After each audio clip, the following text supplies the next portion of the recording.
அடுத்து வாழ்த்துறை வழங்க அழைக்கிறோம். திரை நட்சத்திரம், சமூக செயல்பாட்டாளர், சமீப காலமாக வலைதளங்களில் நம்மோருடைய கருத்தை பலமாக மக்களிடையே எடுத்து வைக்கக்கூடிய செல்வி வினோதினி அவர்களை வாழ்த்துறை வழங்க அழைக்கிறோம். கூடியிருக்கும் அனைவருக்கும் என்னுடைய வணக்கம்.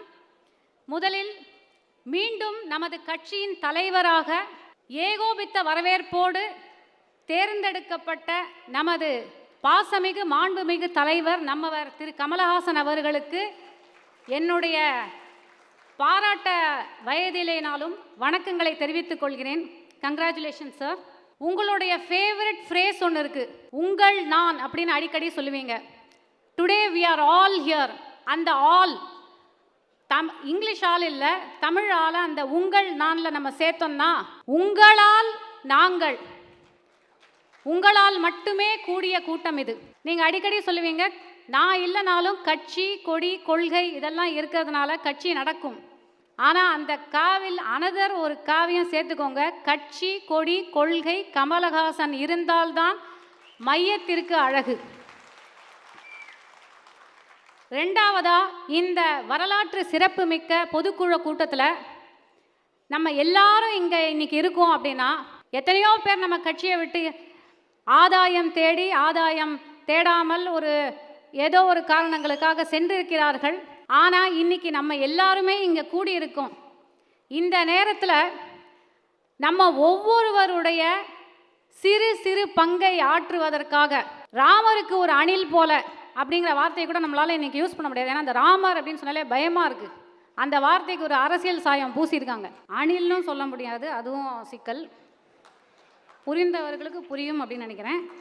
அதனால் என்ன உவமையை தான் யூஸ் பண்ணுறது அப்படின்னு பார்த்தா, இந்த ஜிஎஸ்டி அப்படிங்கிற ஒரு பெரிய காம்ப்ளெக்ஸான விஷயத்தை தேசம் முழுவதும் பேசு பொருளாக்கின ஒரு சாதாரண க்ரீம் பன் இருக்குது பார்த்தீங்களா, அந்த க்ரீம் பன் போன்று நம் ஒவ்வொருவருடைய சாதாரண சிறு சிறு பங்கை ஆற்றுவதற்கு நமக்கு தலைவர் வாய்ப்பை ஏற்படுத்தி கொடுத்திருக்கிறார். அதற்கு முதற்கண் அவருக்கு நன்றிகளை தெரிவித்துக் கொள்கிறேன். இந்த நேரத்தில் நான் ரெண்டு விஷயத்தை பேசிட்டு போயிடுறேன், நேரமின்மை காரணமாக. முதல்ல நம்ம கட்சியுடைய கொள்கை, கட்சியுடைய சித்தாந்தம், சென்ட்ரிசம் அப்படிங்கிறத பற்றி enough has not been spoken about அப்படின்னு நான் நினைக்கிறேன். ஏன்னா எல்லாருமே அரசியலுக்குள்ளே வரும்போது, அதுவும் கடந்த 25-30 வருஷத்தில், அது ஒபாமாலேருந்து ஹிலரி கிளின்டனாக இருக்கலாம், ட்ரம்ப்பாக இருக்கலாம், யாராக இருந்தாலும் இங்கே புதுசாக கட்சி தொடங்குறவங்கலேருந்து எல்லாருமே சொல்கிற ஒரு விஷயம், change, we are bringing change, மாற்றத்திற்கான அரசியல் அப்படிம்பாங்க. ஆனால் அது என்ன மாற்றம்டா அப்படின்னு கேட்டால் முக்கால்வாசி பேர் முழிப்பாங்க. ஆனால் இந்த மாற்றம் அப்படிங்கிறத நான் எப்படி பார்க்குறேன், இவங்க சொல்கிறாங்க அப்படின்னா, இந்த ஐஃபோன் அப்கிரேட் விடுவாங்க பார்த்தீங்களா, ஐஃபோன் 14 தான், 14 ப்ரோ, அதே தான் 15, 15, 16 எல்லாமே. ஏன்னா ஜஸ்ட்டு ஒரு சின்ன கேமரா டிஃப்ரென்ஸ் இருக்கும், அவ்வளோதான்.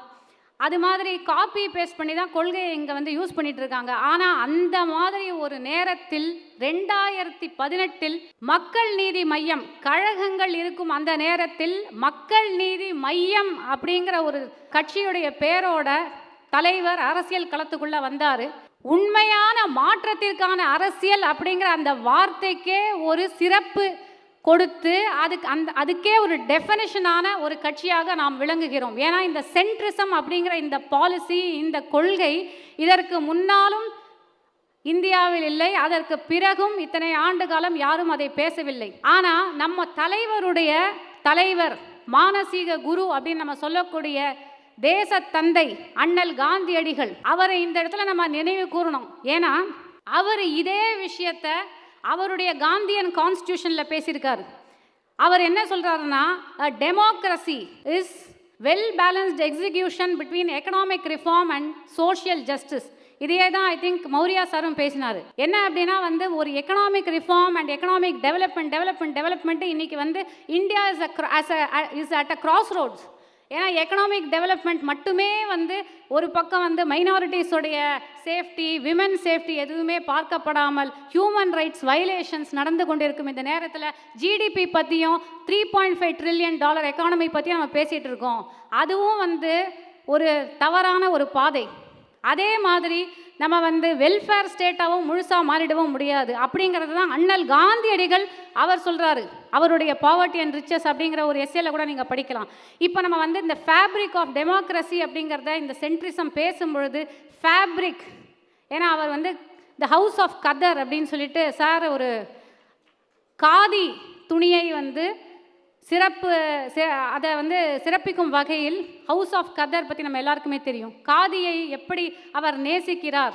ஒரு துணி எடுத்துக்கோங்க, ஏன்னா ஃபேப்ரிக் ஆஃப் டெமோக்ரஸி அப்படின்னா அந்த ஃபேப்ரிக்கை உண்மையாகவே ஒரு ஃபேப்ரிக்காக நம்ம இமேஜின் பண்ணி பார்த்தோம்னா அது வந்து அதுவும் எஸ்பெஷலி இந்தியா போன்ற ஒரு நாடு வந்து it's also very delicate democracy. Silk மாதிரி இருக்கும் அந்த ஃபேப்ரிக்கு. இல்லைனா இன்னொரு பக்கம் very sturdy robust democracy also at the same time. So அந்த ஃபேப்ரிக் ஒரு கதர் துணி மாதிரி இருக்குது. ஆனால் அந்த துணியை ஃபார் லெஃப்ட்டுக்கு இழுத்துட்டு போனாலும் டர்ன்னு கிழிஞ்சிரும், ரைட்டுக்கு இழுத்துட்டு போனாலும் கிழிஞ்சிரும்.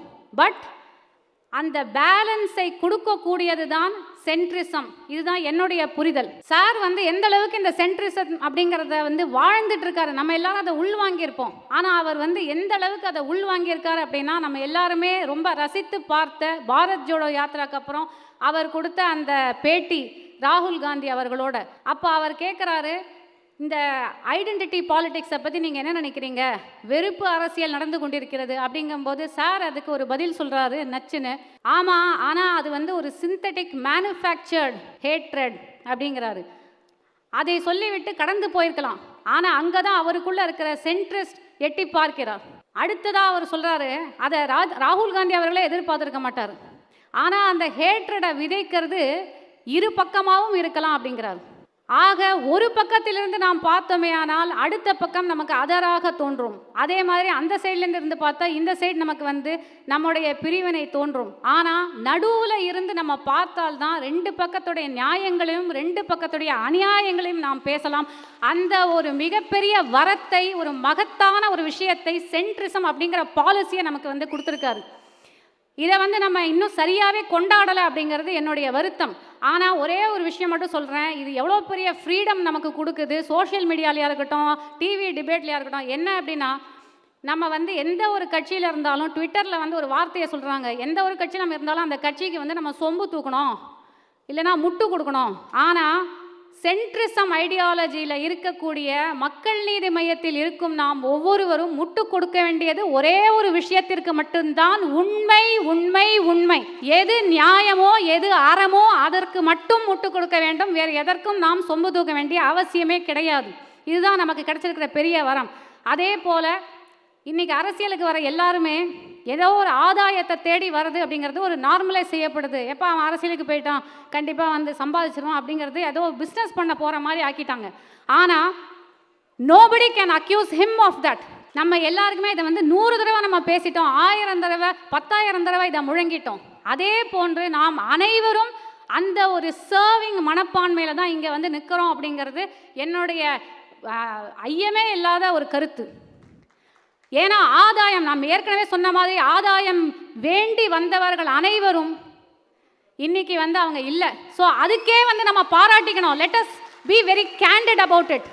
People who came thinking that இவரால் ஒரு ஆதாயம் கிடைக்கும், இவரை வைத்து ஒரு ஆதாயம் கிடைக்கும், இங்கு இருப்பதால் நம் பிசினஸில் ஒரு ஆதாயம் கிடைக்கும் அப்படி என்று வந்தவர்கள் அனைவரும் இன்று இல்லை, சென்று விட்டார்கள். நிம்மதி. இங்கு நாம் இருக்கிறோம், நமக்கு பாராட்டுக்கள். கடைசியாக நான் வந்து ஒரே ஒரு விஷயத்தை சொல்லி ஒரு நிமிஷத்தில் முடிச்சுக்கிறேன். இன்னைக்கு வந்து அதே ராகுல் காந்தியோட இன்டர்வியூவில் நம்ம பார்த்துருப்போம். 2 பேருமே வந்து ஒரு சரியான ஒரு விஷயத்தை பேசுகிறாங்க. என்ன அப்படின்னா, நம்பர் கிரன்ச்சிங், எலக்ட்ரல் பாலிடிக்ஸ், வாக்கு அரசியல் மட்டும் வந்து அரசியல் கிடையாது. ஏன்னா இன்னைக்கு இப்போ தான் அர்ஜுனர் பேசினார், நமக்கு வந்து நிறையா இது வருது, நமக்கு நீங்கள் வந்து களத்தில் இல்லை அப்படிங்கிற மாதிரியான ஒரு விமர்சனங்கள்லாம் வருது.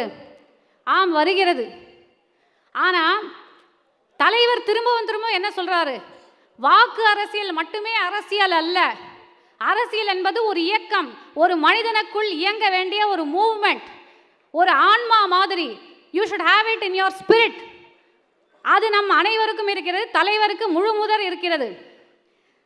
அதனால தான் இன்னைக்கு என்ன சொல்றாங்கன்னா, கிராம சபையை அவர் கொண்டு வந்த போது அதை இத்தனை ஆண்டு காலம் நம்ம மக்கள் நீதி மையம் தொடர்ந்து அதை ஃபாலோ பண்ணிட்டு இருக்கோம், அதை பின்பற்றிட்டு இருக்கோம்.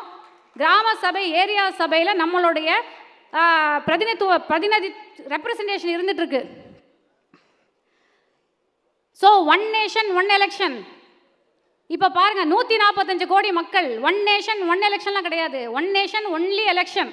வருஷம் பூரா எலெக்ஷன் மட்டுமே நடக்கும். அந்த மாதிரி ஒரு நேரத்தில் நம்முடைய பங்கு என்ன, அடுத்த விஷன் என்ன அப்படின்னு நம்ம பார்க்கும்போது, தலைவர் ஒரே ஒரு புத்தகத்தை தான் அவர் கும்பிடுறாரு அப்படின்னு நான் நம்புகிறேன். நான் அவரை பற்றி புரிஞ்சுக்கிட்டது பைபிளோ குரானோ பகவத்கீதையோ அல்ல, இந்திய அரசமைப்பு சாசனம், நம்ம இந்தியன் கான்ஸ்டியூஷனை அவர் he's a zealot about the Indian constitution. அதில் கொடுக்கப்பட்ட ஒரு 4 பில்லர்ஸ் நம்ம ப்ரியாம்பிளில் இருக்குது. Justice, liberty, equality, fraternity.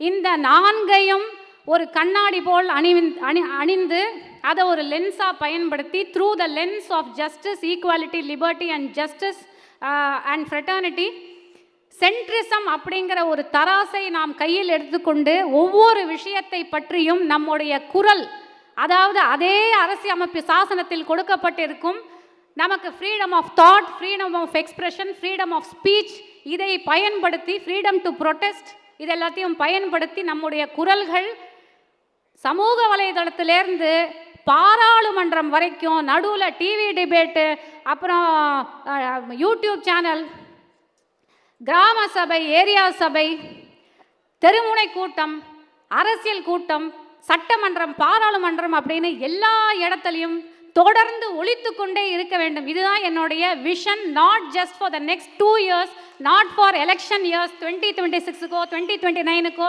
35க்கோ 45க்கோ இல்லை, அடுத்த 50 வருடங்கள், அடுத்த 100 வருடங்களுக்கான இந்த கட்சியின் விஷன். இது என்னுடைய விஷன். இதை இது நடக்கும் பொழுது இந்த எலக்ட்ரல் பாலிடிக்ஸ் நம்ம சொல்கிறோம் பார்த்தீங்களா, அதில் இருக்கக்கூடிய மக்கள் நீதி மையத்துடைய ரெலவென்ஸ் ஆட்டோமேட்டிக்காக வந்துடும். அதுக்காக நம்ம தனியாக வேலை செய்ய வேண்டிய அவசியமே கிடையாது. இதை நாம் செய்தோம் என்றால் அது ஆட்டோமேட்டிக்காக நடக்கும். the process becomes the product. அப்படி இருக்கும் பொழுது அன்னைக்கு அந்த 100 வருடம் கழித்து நீங்கள் இருக்க மாட்டீர்கள், நான் இருக்க மாட்டேன், தலைவர் இருக்க மாட்டார், ஆனால் விதை நம்ம போட்டது என்று சொல்லி வாய்ப்பளித்தமைக்கு நன்றி கூறி விடைபெறுகிறேன். நாளை நமதே.